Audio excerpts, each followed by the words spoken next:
Light-based special moves in Mortal Kombat are interesting. They're fairly new. The characters that use them were introduced fairly late in the franchise's life, and they're few and far between. Not a lot of characters actually tap into this element. I should know, I've tackled a lot of the more exotic powers and elements that people use in these games, yet light has been conspicuously absent from my videos, which led a lot of people to speculate on the true nature of this force and what combination of elements light is. It's fire. Sorry. As much as I like to see people theory crafting and to incite stimulating conversation, light really is technically part of this umbrella term of fire. You know how I know? Cause contrary to popular belief, I occasionally actually go outside and look up. The biggest source of light that we've ever seen and felt is the sun, which is literally a big ball of fire or plasma, heat, raw energy, call it whatever you wish. Light is just a byproduct of that, so there's no reason to consider this its own element. It is simply a particular, less conventional way to use this element. And yes, one could argue that light users are less proficient at using fire, so this is a sort of downgrade from raw flames, but as we'll see, light actually has some unique properties and thus advantages over traditional fire usage. So I'm gonna tackle 3 characters and their light-based powers in this video to illustrate what this subset of the fire element can do. Starting off with Dualist Liu Kang. This one I've been looking forward to talking about for a while now, because it's one of the more esoteric displays of power in the MK universe, and considering this series already has stuff like shadow constructs, hemokinesis, and soulnados, that's saying a lot. Dualist is a variation of Liu Kang from MKX that came out of nowhere and had me scratching my head initially the way you would if a restaurant offered a complimentary foot massage with your meal. No idea why that's in there, but that's pretty cool, because Liu Kang is typically associated with fire, not this light and dark shit, but on the other hand, it's a cool expression of the typical Asian yin-yang iconography, and that's pretty appropriate to this character. And even though this is a light powers video, fret not, I shall break down both the light and dark sides of his abilities. Now, if you know me, I like to treat these powers and abilities videos like pseudo-science documentaries rather than fantasy lore videos, demystify these abilities, and find the logical thread that keeps them consistent with the fabled power system video, which now has more views than a flat earth theory has holes. Light, as we already discussed, is basically just fire, so that's completely in line with Liu Kang's association with that element. This is one of the 2 stances that this variation provides, and most of the light moves aren't much to write home about. He still has a fireball, but it's less spammable and has a bigger hitbox, which is really his only standard projectile in this variation. And given that Liu Kang in general is a pressure-heavy character and that his zoning game is toned down in this variation, you don't really use the light side all that much, which is unexpectedly naughty, Mr. Kang. The other notable move the light side offers is this healing stance, and this is where that accidental brilliance shines bright again, pun not intended, because Kotal's light ability also happens to heal, but more on that later. The idea of light or heat having healing properties isn't far-fetched at all, since life cannot survive without a certain degree of heat, but more specifically, we know that getting some sunlight is extremely beneficial for general health, regulating circadian rhythms, improving mood, synthesizing vitamin D, not that D,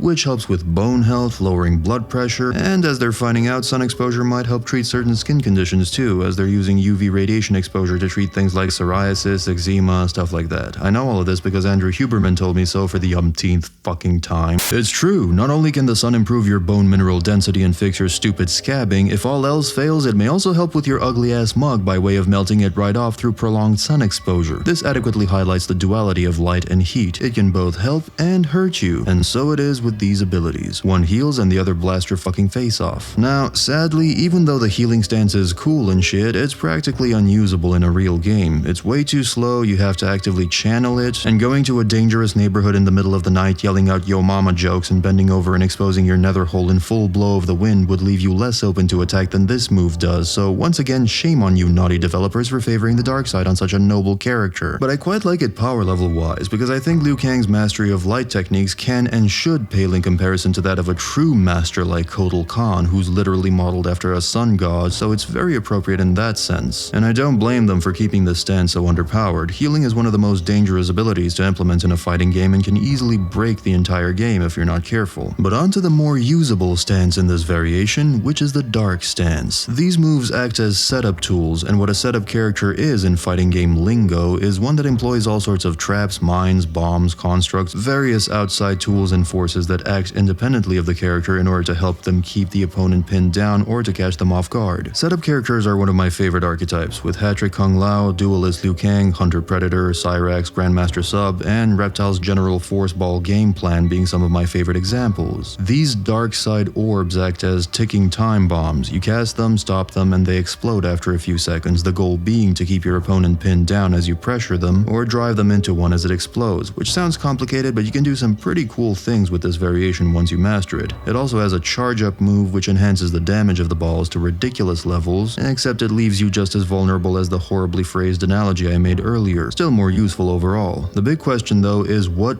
are these orbs? If light is fire, then what is dark? If only there was another character that used a similar ability.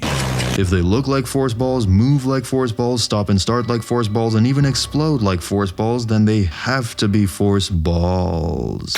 Reptile's force balls can move, expand, be stopped in place, and explode in much the same way that Liu Kang's balls do. That sounds painful. And force is one of the elements I pulled out of my ass to explain the many attacks in this universe that have the heat, energy, and explosiveness of fire, as well as the fluidity and shape manipulation potential of water. And these attacks definitely fit that bill. As for why Liu Kang would employ any kind of water property into his attacks, well, this whole idea of separating yin and yang into light and dark is analogous to mastering your nature as well as its opposite. If Liu Kang's nature is fire, then the opposite of that nature, in simplistic foo-foo Western fantasy terms, is water. Liu Kang manages to tap into the opposite of his natural affinity a tiny bit and combines the two to create force attacks. Removing the positive charge from something can leave you with its negative, its opposite if you will. So what this looks like in Liu Kang's case is splitting up his energies into the positive aspects of fire, i.e. light, and its more fluid, watery, dark negative. At this point I could talk my way into a US base and launch a nuke. Yes, I know some of you would prefer that these be their own standalone elements, but making a system like this more complicated than it needs to be isn't doing it any favors, and it's the simplicity and consistency of it that made the initial thought experiment popular. Liu Kang can call it yin and yang or chi or whatever, but we, the mad scientists, know what's really happening under the hood.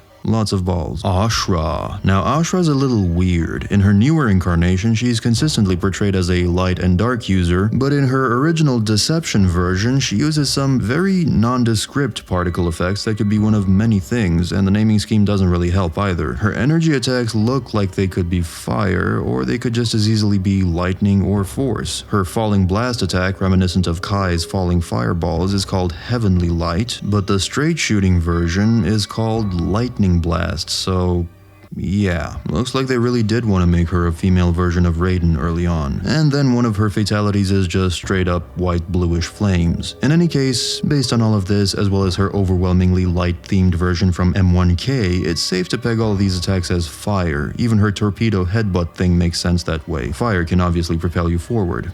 Also, she's a demon. Also, as a side note, I love how one of Deception Ashrah's fatalities is this purifying heavenly flame, while the other one is this dark, macabre voodoo ritual. It speaks to the duality of this character, because Ashrah is, for those who don't know, a denizen of the Netherrealm who's trying to purge herself of her demonic aspect. Moving on to her Mortal Kombat 12 portrayal, her light and dark thematic is much more visually apparent, what with her employing separate stances for both, except they both do the same thing and operate the same way, which is a little disappointing. They do incentivize you using both stances to trigger extra damage and pop-ups, but the moves don't really change properties much based on which stance you're using them in. They all just do damage. Compared to Dualist Liu Kang, yes, most of the moves still do damage, but light attacks are more direct damage, whereas dark ones act like traps and setup tools. And one of his moves heals, so that's a much more diverse toolkit. And while we're on the subject, it's strange to me that no one has some kind of blinding attack in this game. I can't think of any character in this entire franchise that does anything like that, which is a shame because that would be a perfect application of a pure light-based attack, and Ashrah would be a great candidate for it. I suppose Stryker technically blinds his opponent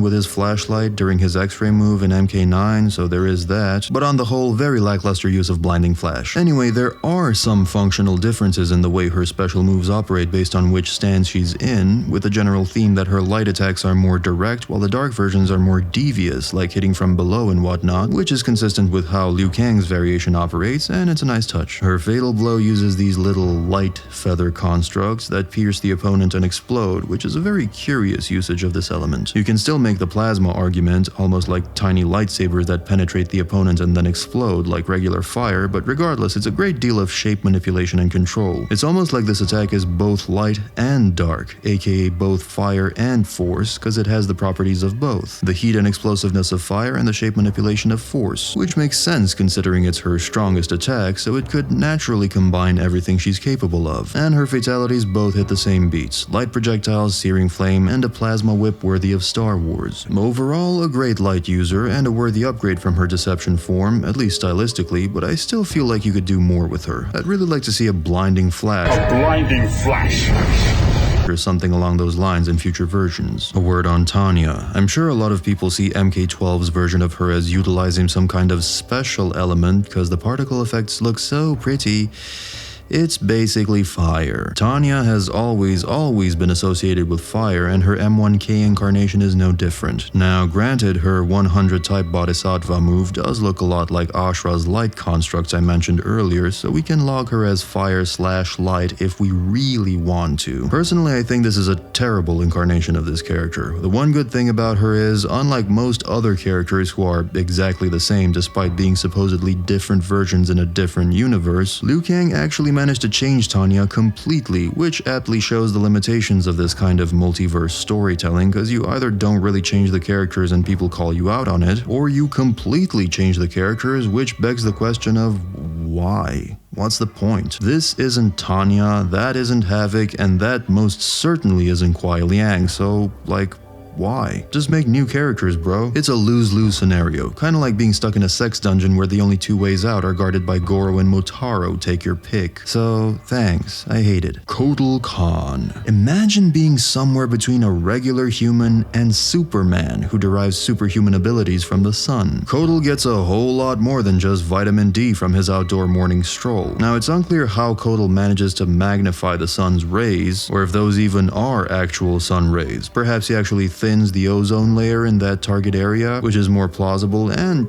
somewhat interesting, because that would technically make him an air user. Or maybe it's just his own particular brand of fire/light mastery that made him and his people sun worshippers because of the way it looks and because of the strength that the sun naturally provides him. I really like the elegance and simplicity of Kotal's light abilities. With just 2 moves, Kotal Kahn solidifies himself as a top-tier light user. His sun ray heals him and also burns the opponent at the same time, making it a very simple but versatile tool. And the healing is much better than Liu Kang's angry toddler chant, because you just cast it and forget about it, which is a nice, appropriate way to communicate the difference in mastery through gameplay. Liu Kang is kind of a noob at this light stuff, particularly healing, which is a rare ability, whereas Sun God Kotal is pretty much a master, appropriately so. And as an aside, what I like about MKX Kotal's playstyle is that it complements his characterization and his supposed role in the story. I say supposed because they really fucked that part up. He's a pure rushdown character in all 3 of his variations, but because of the tools he's given, he has to be very patient to get in, like a panther. He doesn't have good projectiles or teleports, so he has to use his sun ray, his parry, and other tactics to stay alive and dodge attacks and wait for an opening to charge through the opponent's defenses and mangle them. Oh, and if there was any doubt left that light equals fire, Kotal's sun ray, like I said, literally burns victims, so There it is. the other brightly themed move Kotal sports is his command grab, which has several levels to it, the final one involving direct ultraviolet penetration of your little bratwurst. That's it. That's all he gets, and that's all he needs. You could argue that his parry, sun disk, and throw have something to do with light or the sun too. In any case, he channels heat and energy through his body, his tools, and the air around him in some really cool ways, and once again, the main thing I like is the simplicity and efficiency of this character. I mean, this is the guy that gave Sonic Fox a lot of grief back at the EVO 2016 Grand Finals, so Kotal is one of the strongest characters in MKX. Until, of course, MK11 fixed that and made him bottom tier to be more in line with all the other aspects of this character, like his story and his characterization. But overall, Kotal Kahn remains, in my eyes at least, the most potent light user that we know of. Let me know which one you prefer, if there are other light-themed characters that I missed, if you hear voices in your head, sleepwalk, get inexplicably angry, experience sudden losses of memory. All completely normal, just curious.